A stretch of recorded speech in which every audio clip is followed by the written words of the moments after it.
Surgery లేకుండా sciatica, spondylitis, frozen shoulder కి కేవలం 45 నిమిషాలలో నొప్పి లేని అత్యాధునిక చికిత్స ప్రాణ పెయిన్ క్లినిక్.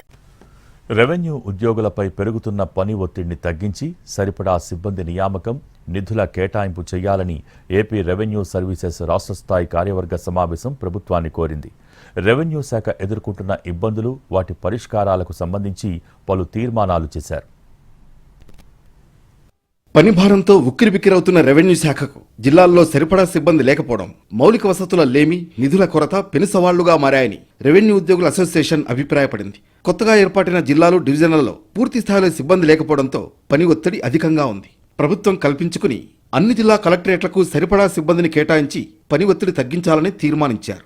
మీ సేవ నిర్వహణ ఉన్నప్పుడు ప్రతి ఒక్క ధృవీకరణ పత్రానికి స్టేషనరీ ఖర్చుల నిమిత్తం ₹7 కేటాయించేవారు. ఆ నిధులతో కంప్యూటర్లు, ప్రింటర్లు కొనుగోలు, రిపేర్లు, స్టేషనరీ కొనుగోలుకు వినియోగించుకునేవారు. గ్రామ, వార్డు సచివాలయాలు వచ్చాక ఎంఆర్ఓ కార్యాలయ స్టేషనరీ ఖర్చులకు ₹1 కూడా కేటాయించడం లేదు. అద్దె వాహనాలకు బిల్లులు చెల్లించడానికి నిధులు లేక బకాయి పడడంతో సొంత ఖర్చులతో వాహనాలు కొనసాగిస్తున్నారు.